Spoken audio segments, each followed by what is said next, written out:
Welcome to स्वयं current affairs. आज है 17 अगस्त 2022। 17 अगस्त 2022 के जितने भी इंपॉर्टेंट क्वेश्चन बने हैं उनके बारे में आज हम जानेंगे। तो चलिए शुरू करते हैं। हमारा पहला क्वेश्चन, वैश्विक फुटबॉल शासी निकाय फीफा द्वारा किस देश के फुटबॉल के शासी निकाय को निलंबित कर दिया गया है? तो ये निलंबित कर दिया गया है भारत के, यानी ऑप्शन नंबर बी हमारा सही हो जाएगा।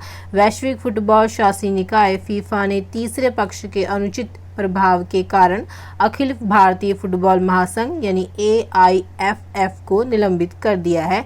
AIFF कार्यकारी समिति की शक्तियों को ग्रहण करने के लिए प्रशंसकों की एक समिति गठन करने का आदेश निरस्त होने के बाद निलंबन हटा लिया जाएगा।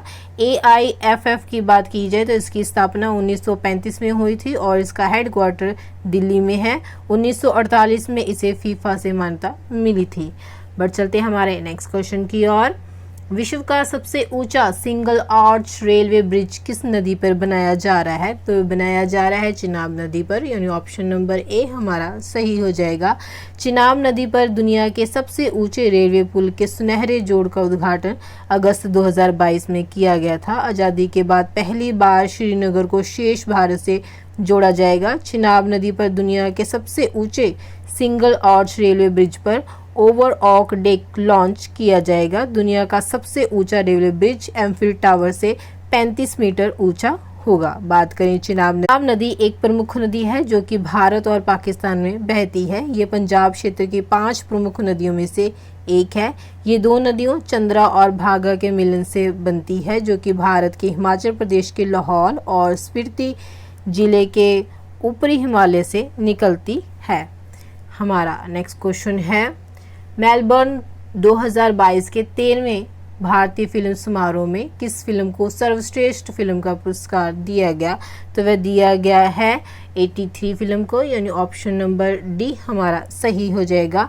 मेलबर्न का 13वां भारतीय फिल्म महोत्सव 12 अगस्त को शुरू हुआ है और ये 30 अगस्त 2022 को समाप्त होगा। मेलबर्न के पॉलिस थिएटर में उत्सव की पुरस्कार रात आयोजित की गई थी, जिसमें कि 83 फिल्म को सर्वश्रेष्ठ फिल्म का पुरस्कार दिया गया है। इसमें कपिल देव को लाइफ टाइम अचीवमेंट अवार्ड भी प्रदान किया गया है। हमारा नेक्स्ट क्वेश्चन है, कौन सा शहर 2023 में India international sea food show के 23वें संस्करण का आयोजन करेगा? तो वह करेगा कोलकाता, यानी ऑप्शन नंबर सी हमारा सही हो जाएगा।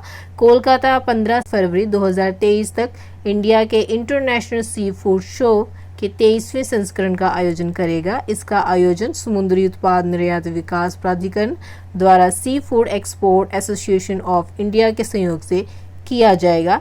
ये भारत के निर्यातकों और देश के समुद्री उत्पादों के विदेशी आयातकों के बीच बातचीत के लिए एक आदर्श मंच प्रदान करेगा।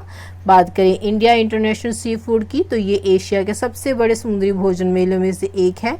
इसमें IISS यानी India international sea food show एक द्विपक्षीय कार्यक्रम के रूप में भारतीय समुद्री उत्पादों के निर्यातकों और आयातकों के लिए अवसरों का समुद्र प्रदान करता है।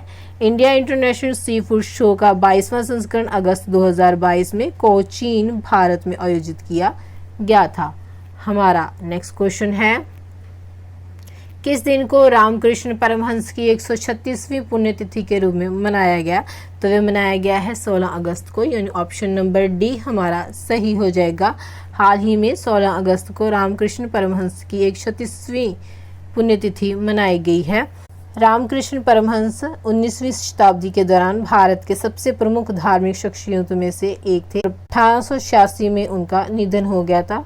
उनकी मृत्यु के बाद उनके प्रमुख शिष्य स्वामी विवेकानंद ने उनके विचारों को लोकप्रिय बनाया और रामकृष्ण मठ की स्थापना भी की थी। हमारा नेक्स्ट क्वेश्चन है, किस संगठन ने स्वतंत्रता दिवस 2022 पर पृथ्वी से 30 किलोमीटर ऊपर भारतीय ध्वज फहराया? तो ये फहराया गया है ध्वज स्पेस किड्स इंडिया के द्वारा, यानी ऑप्शन नंबर ए हमारा सही हो जाएगा। स्पेस किड्स इंडिया ने स्वतंत्रता दिवस 2022 पर पृथ्वी से लगभग 30 किलोमीटर ऊपर भारतीय ध्वज फहराया। ध्वज को एक गुब्बारे पर ग्रहण से 1,06,000 फीट की ऊंचाई पर भेजा गया था और जिसने ये तिरंगा फहराया है ये कार्यक्रम आज़ादी का अमृत महोत्सव के नारे और हर घर तिरंगा अभियान के तहत था, जिसे भारत की आज़ादी के 75 साल पूरे होने के उपलक्ष्य में प्रधानमंत्री नरेंद्र मोदी द्वारा शुरू किया गया था।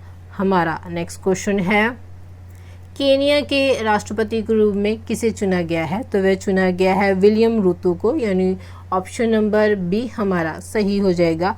केनिया के उपराष्ट्रपति विलियम रूतो ने केनिया के राष्ट्रपति चुनाव में जीत हासिल की है। उन्होंने हाल ही में हुए चुनाव में अपने प्रतिद्वंदी रैला को 50.49% वोट से हराया है। विलियम जिन्होंने अपनी जीत की खबर प्राप्त करने के तुरंत बाद राजनीतिक प्रतिद्वंदियों के लिए अपनी दोस्ती का विस्तार करने, देश को एकजुट करने और साझा विकास और समृद्धि को आगे बढ़ाने का संकल्प लिया। हमारा नेक्स्ट क्वेश्चन है, हाल ही में किसने एंड्रॉयड प्लेटफॉर्म के लिए बीटा वर्जन पर आधारित डिजी यात्रा ऐप लॉन्च कर लिया है? तो वह किया गया है दिल्ली इंटरनेशनल एयरपोर्ट के द्वारा, यानी ऑप्शन नंबर डी हमारा सही हो जाएगा। Delhi international airport GMR infrastructure limited के द्वारा निर्देशित दिल्ली इंटरनेशनल एयरपोर्ट लिमिटेड के यूनियन ऑफ इंडिया सरकार की डिजी यात्रा पहल के हिस्से के रूप में हाल ही में एंड्रॉयड प्लेटफॉर्म के लिए डिजी यात्रा एप्लीकेशन बीटा का संस्करण प्रस्तुत किया गया है। हमारा नेक्स्ट क्वेश्चन है, कौन सा देश ओमिक्रॉन वेरिएंट के अनुरूप कोविड-19 वैक्सीन को अधिकृत करने वाला पहला देश बन गया है?